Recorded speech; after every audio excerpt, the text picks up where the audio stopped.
Hey,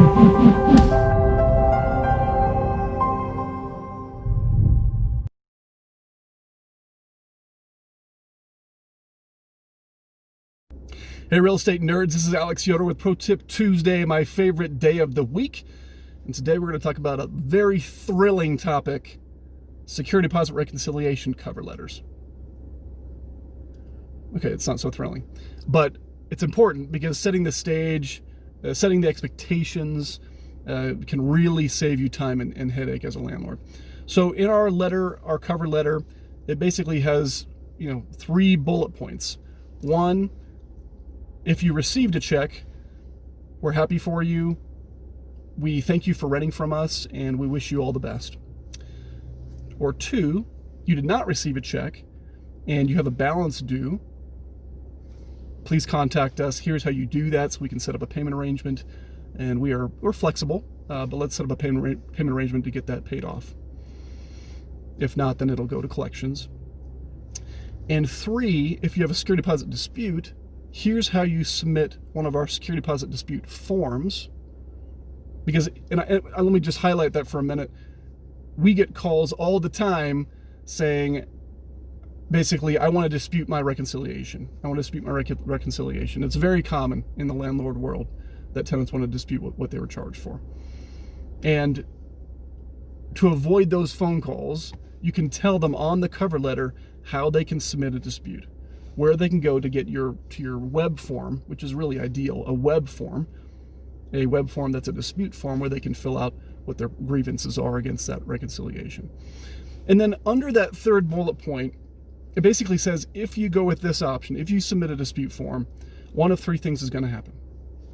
Either 1, we find that your dispute is invalid, and we will return no additional monies. 2, we will find that we made an error and that we are going to send you additional monies, because we aren't human. We make mistakes. Sometimes we don't reconcile properly. That happens. So if we find an error, we'll send you additional monies. Or 3, if we find an error in our favor, we will increase the balance. Because if you are asking me to restart, re-review all the pictures, re-review all the notes, redo the reconciliation, if I find errors where I find things that I should have charged you for, then I will be adding those onto the balance.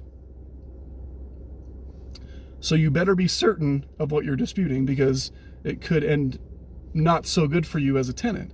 And that's important, because if we're going to take the time, we want to make sure that people have thought these things through, that they've really looked over their notes, they've really looked over the data to be strong in their case. And with that being said, let me talk about those dispute forms again. Make them put that in writing. Do not take security deposit disputes over the phone. Do not meet with people. Just keep it in writing. And the best way to do that is through a formal dispute form where they can attach their pictures. They can write out their complaints on each line item or whatever those line items are, so that you can review it. A lot of times when people get their security deposit reconciliation, if they were charged and they owe a balance above their deposit, the knee-jerk reaction is that they're pissed off, without looking at any data or even taking the time to determine if it's valid or not. They're immediately pissed off. And very few tenants will move out of a property and say, I'm really sorry, I damaged that, please charge me. In fact, I probably had that happen like 5 times in 15 years. They don't want you to find the things that they've damaged, and they don't usually even want to take responsibility when they have caused that damage, unfortunately. So they're going to be immediately pissed off. And you don't want to be doing those things over the phone, because that just adds fuel to the fire, really. Because when you're getting screamed at and cussed at, it's very difficult to remain totally neutral. So again, put that in writing, make them fill out a form, make them get past that knee jerk, make them really think about what they're disputing and why they're disputing it. And I can tell you that most of the time, when they sit down and compare their notes, and they're being forced to show the proof, they don't even submit the dispute form at all.